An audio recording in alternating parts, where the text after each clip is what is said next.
C'est à la santé. La santé prime sur toute une chose. Quand on est en bonne santé, il n'y a pas de richesse plus que ça.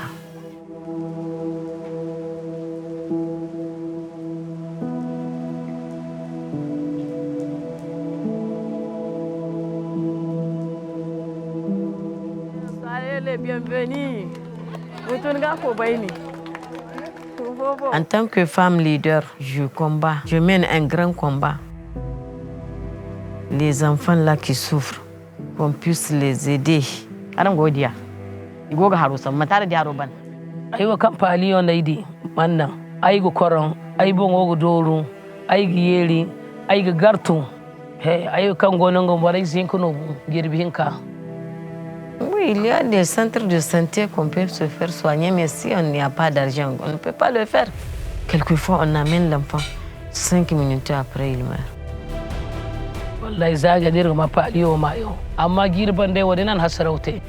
Le Fonds mondial nous a aidés, nous amenant des moustiquaires, des comprimés contre le palu pour les enfants de 3 mois à 5 ans.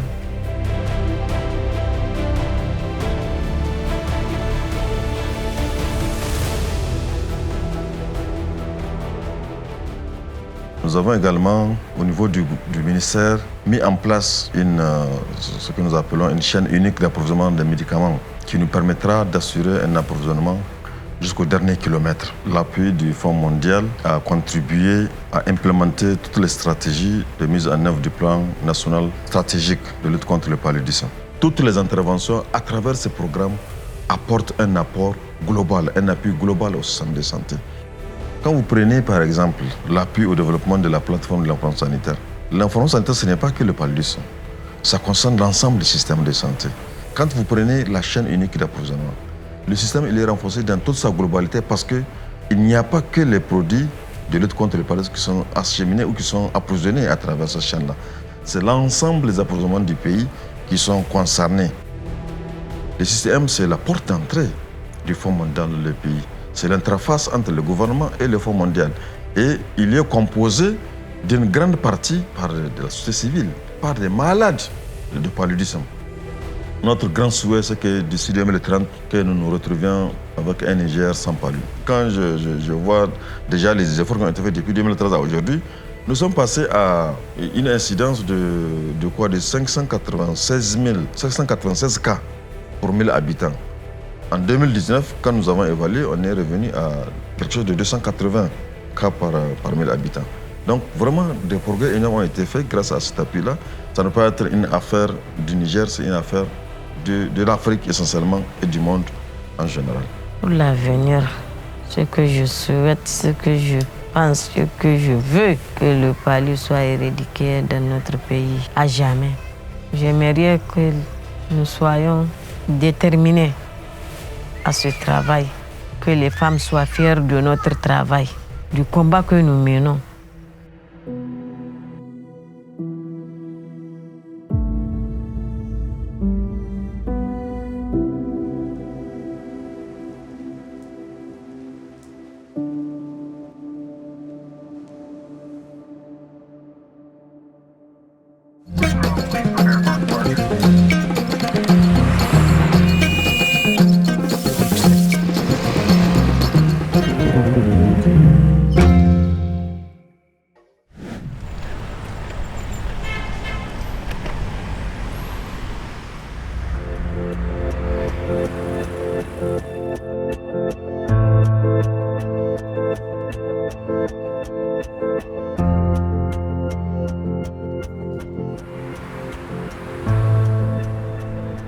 Rumah Sakit Persahabatan di Jakarta ini adalah merupakan rumah sakit pusat rujukan untuk penyakit respirasi yang nasional ya. Jadi ada tiga kegiatan yang memang merupakan tugas kami ya. Pertama adalah pelayanan, kemudian pendidikan dan riset. Obatnya banyak, pengobatannya lama, efek sampingnya banyak. Saya merasakan efek obat yang sangat berat. Sampai muntah-muntah, sampai saya tuh kekurangan darah, rasanya tuh saya udah kayaknya tuh saya udah nggak ada pikiran untuk hidup lagi gitu buat saya. Dan apa bahayanya kalau orang tidak selesai minum obat akan menjadi pasien TB resisten obat.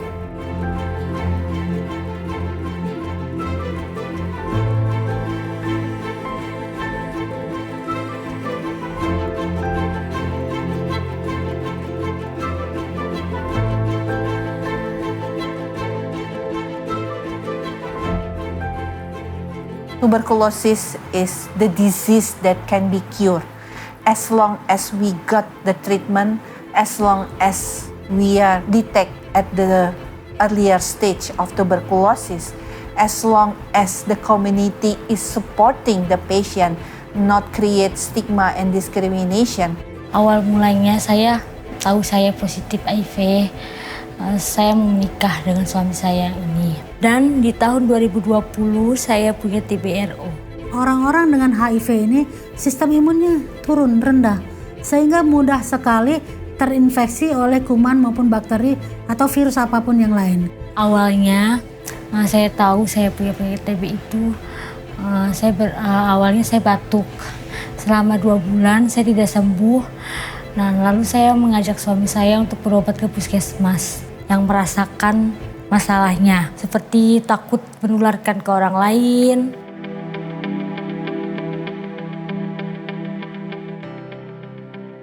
Dan sekarang bukan saja rumah sakit kami yang sudah melaksanakan pelayanan TB resisten obat ini, tapi lebih dari 250 center sekarang. Jadi ini suatu perkembangan yang luar biasa.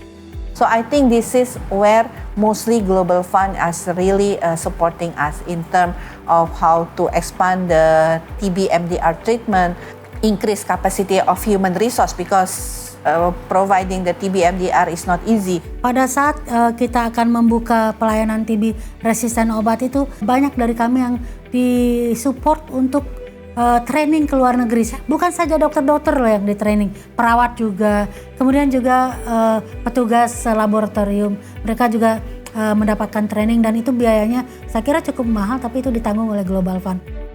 Global Fund itu membantu kita untuk infrastruktur, terutama untuk diagnosis. Karena kita punya gene expert, kemudian kita juga punya MJIT. Supportnya bukan saja dengan bentuk alat, tapi juga sampai ke maintenance mereka bantu.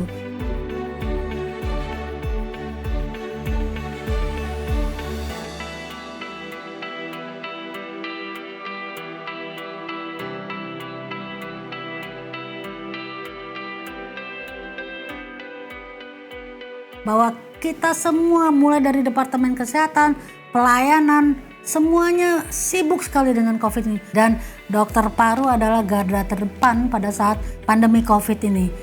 Jadi kalau seluruh lapisan masyarakat, seluruh lapisan pemangku kebijakan di atas sana juga melakukan ikhtiar untuk tuberkulosis sebagaimana untuk COVID, saya sangat-sangat yakin bahwa TB juga bisa dieliminasi.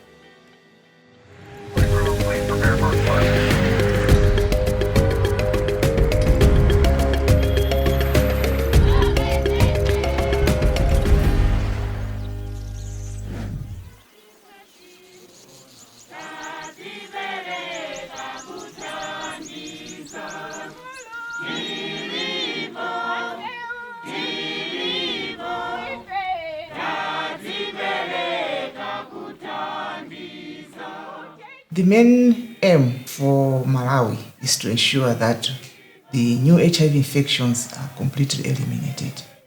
Our goal is to end AIDS as a public health threat by the year 2030.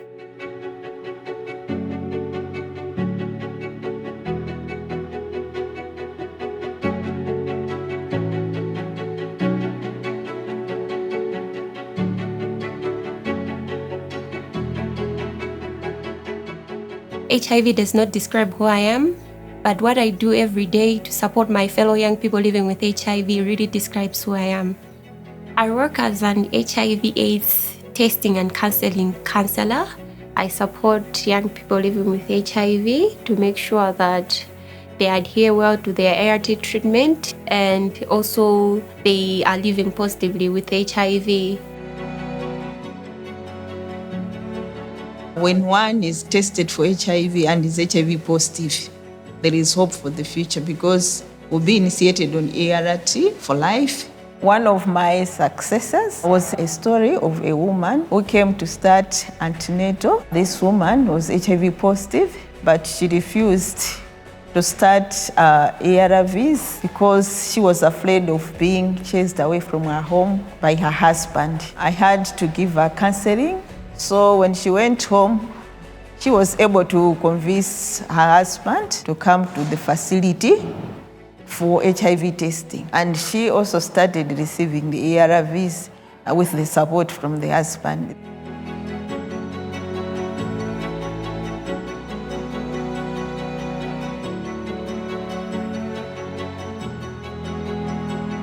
Malawi has made a lot of progress since we had the epidemic in the late 80s and early 90s.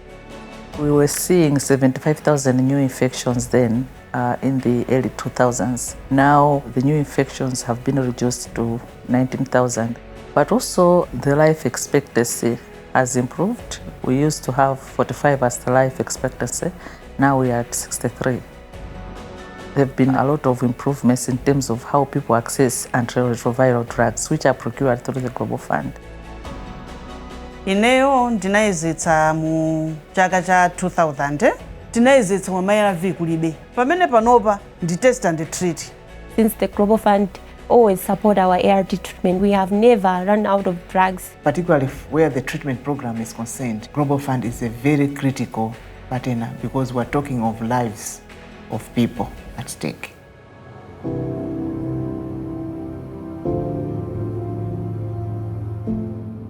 Our population is accessing HIV prevention services. What is more significant is that now pregnant and breastfeeding women can no longer transmit the virus to their children. So we are seeing more children born free of HIV/AIDS. These better health outcomes are not just coming from the medicines that patients are receiving. Our health systems have been strengthened, particularly the areas of human resource recruitment and training. With Global Fund support, we're able to recruit additional healthcare workers, but also they supported both pre-service as well as in-service training. We have improved infrastructure in terms of availability of buildings or space for patient care, even power to the facilities in the rural areas in form of solar. We have also expanded access of services to hard-to-reach areas, so we have expanded access to almost the whole population and even special population groups. But when you dissect the populations, you find that there are some subpopulations where new infections are still very high. Example, adolescent girls and young women and key populations.